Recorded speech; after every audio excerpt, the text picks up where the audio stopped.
زیادہ میجورٹی کے بلوچ ہیں، اور وہاں کی سول سوسائٹی ہے، قوم پرست جماعتیں ہیں، ایون کہ وہاں کی مذہبی جماعتیں ہیں، وہ اس کو نمائندہ حکومت نہیں سمجھتی۔ تو کور کرائسس یہ ہے، اس کو حل کیسے کریں گے؟ اصل بات ہے، یہ بار بار پوچھا جاتا ہے کہ بلوچستان کے مسئلے کا حل کیا ہے،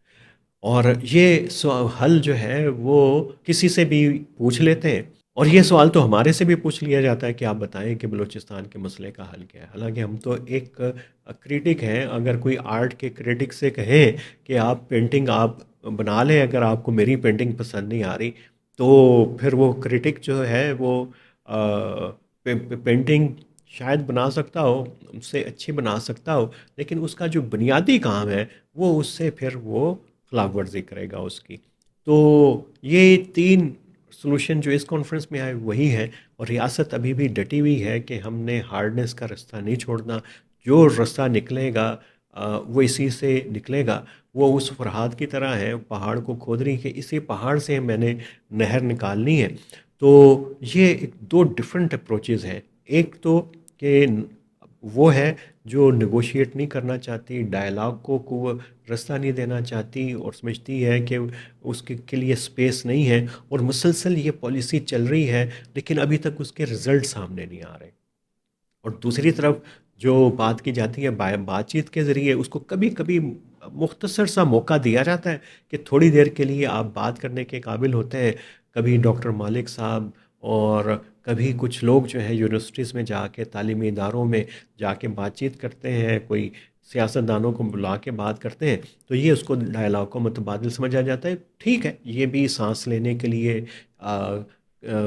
کافی حد تک ٹھیک ہے، لیکن یہ ڈائلاگ کا متبادل نہیں ہے۔ پھر یہ کہ ڈائلاگ کس سے ہو، یہ بھی ایک بڑا کریٹیکل سوال ہے، اس کے اوپر بھی بہت ڈبیٹ ہو چکی ہے کہ ڈائلاگ بنیادی طور پہ پہلے تو آپ اپنے اندر کر لیں، یہ جو ایکسکلوسیو فیصلہ سازی ہے اس کو چھوڑ دیں۔ یہ جو ڈرائنگ رومز میں ہوتی ہے، اور خاص سیکیورٹی اسٹیٹ کے اندر جو سیکیورٹی اینگل سے دیکھنے کی چیزیں ہیں، اگر آپ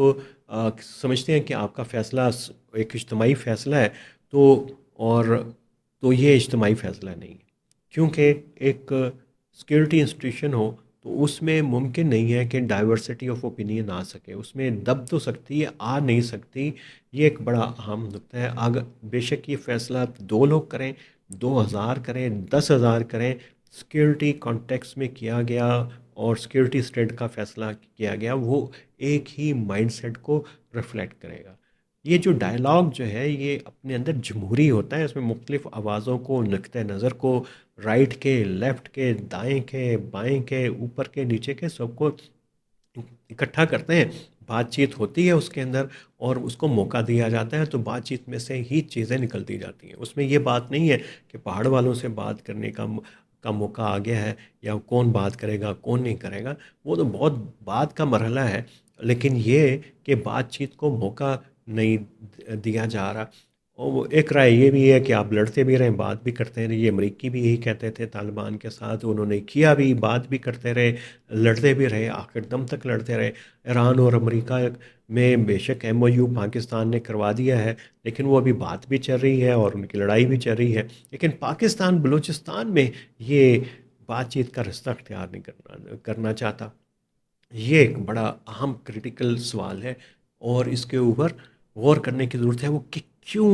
وہ ریاست کے طاقتور طبقہ بلوچستان میں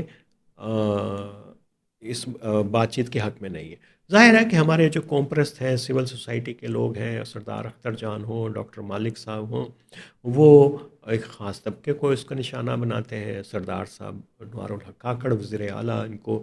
جنگ کی پیداوار اور اس کے بینیفیشری کہتے ہیں۔ بی وائی سی والے بھی یہ کہتے ہیں، ممکن ہے ہو ہم ان کو سپائلرز آف پیس کہتے ہیں، کیونکہ ان کا ایک پوری اکانومی ہے، پولیٹیکل اکانومی کے کانٹیکس میں۔ یہ ایک بڑا آبجیکٹیو انالیسس ہے پولیٹیکل اکانومی کے اندر، ایک سپائلر آف پیس کی ٹرم ہے، اور پیس بلڈنگ کے پروسیس کے اندر اس میں کچھ لوگوں کا انٹرسٹ وابستہ ہو جاتا ہے کانفلکٹ کے اندر، اور ان کو ہر پیس کی کوشش جو ہے، وہ خواہ وہ بات چیت کی ہو، پیس کی، اس کو وہ ایک خاص اینگل سے دیکھتے ہیں جس کے اندر سپیس کم ہوتی ہے چیزوں کو بات چیت، کیونکہ کانفلکٹ کے اندر جو ہے طاقت کا استعمال جب جب ہوتا ہے تو اس کے ساتھ ایک پوری اکانومی جنریٹ ہو رہی ہوتی ہے، اس جنریشن کے ساتھ اور ریسورسز جنریشن کے ساتھ ایک پورے طبقے کا انٹرسٹ ہوتا ہے۔ اور دوسرا یہ کہ جو اپوزیشن ہے اس کو کے اندر بھی دو تین طرح کے لوگ ہوتے ہیں۔ ایک وہ جو بالکل صحیح معنوں کے اندر ڈائلاگ کرنا چاہتے ہیں، مسئلے کا حل چاہ رہے ہوتے ہیں کہ مسئلے کا حل نکلے۔ دوسرا اس کے اندر وہ قوتیں ہوتی ہیں، ایک سینڈ مین کی تھیوری ہے اس کے مطابق، جو اس کانفلکٹس کے بینیفیشری رہے ہوتے ہیں، اب نہیں ہیں یا ان کو ایکسکلوڈ کر دیا جاتا ہے، نکال دیا جاتا ہے۔ وہ چاہتے ہیں کہ دوبارہ سے جا کے اسی پاور سٹرکچر میں چلے جائیں اور اس کا حصہ بن جائیں۔ تو وہ بھی کہیں نہ کہیں پہ سپوائلر کا رول ادا کر رہے ہوتے ہیں، وہ بھی ایڈوائس صحیح نہیں کر سکتے، ان کا مشورہ بھی وہ اپنے مفاد کو سامنے رکھ کے وہ مشورہ دیں گے، تو وہ بھی کہیں نہ کہیں پہ ایک سپوائلر کا رول پلے کر رہے ہوتے ہیں۔ اس میں آئیڈینٹیفائی کرنا بہت ضروری ہوتا ہے کہ یہ وہ ہیں کون جو کریٹیکل وائسز بھی ہیں جو آپ کے ساتھ شامل ہونا چاہتی ہیں، اس لیے کریٹیکل ہیں، اور آپ بھی پھر ان کو موقع دیتے ہیں، کبھی کبھی شامل کر لیتے ہیں، کبھی کبھی دور رکھتے ہیں، اور لیکن ایک پوٹینشیل ہمیشہ موجود ہوتا ہے کہ ان کے ساتھ آپ کی بات چیت ہو سکے، اور جب کریٹیکل موومنٹ آئے تو ان کو بھی انگیج کر سکیں۔ تو یہ بنیادی طور کے اوپر پورا ایک پروسیس بن گیا ہوا ہے، اور اس کے اندر سب کے اسٹیک الگ الگ ہیں، کہیں پہ کنورج نہیں ہو رہے، اور یہ جو ڈسکارڈ ہے اسٹیبلشمنٹ میں کے اندر، پاور ایلیٹ کے اندر، سیاسی ایلیٹ کے اندر، اس میں قوم پرستوں کا بھی ایک طبقہ شامل ہے بلوچستان کے، تو اس سے ایک بلوچ ہی متاثر ہو رہا ہے، عام بلوچ کی زندگی، اس کا روزگار، اس کے وسائل، اس کی پراپرٹی، وہ اس سے متاثر ہو رہی ہے۔ اور یہ ہاتھیوں کی جنگ کے اندر وہ کہتے ہیں کہ گھاس جو ہے وہ کچلا جاتا ہے، تو وہی اس وقت پورا ایک منظر نامہ ہے، تشدد کی لہر ہے۔ ہم پھر بار بار کہہ رہے ہیں کہ یہ جس طریقے سے چیزیں ایوالو ہو رہی ہیں، وہ ایک بہت ہی سیریس ڈیبیٹ کی متقاضی ہیں۔ یہ پہلا پتھر جو پی ٹی آئی نے پھینکا ہے اے پی سی کا، آل پارٹیز کانفرنس کا، اس کو ایک بڑے پیمانے کے اوپر، اس کو ریاست کو، اس حکومت کو، صوبائی حکومت کو اس پروسیس کو چلانا چاہیے، مسلسل چلانا چاہیے، بار بار بات ہونی چاہیے، مین اسٹریم میڈیا کے اوپر ہونی چاہیے،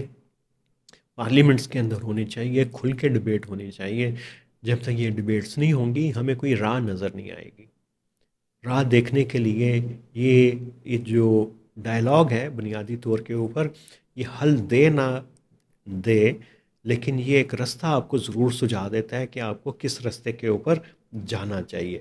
پھر آپ بھی آگے آپ کی مرضی، اس رستے کا انتخاب کریں یا نہ کریں۔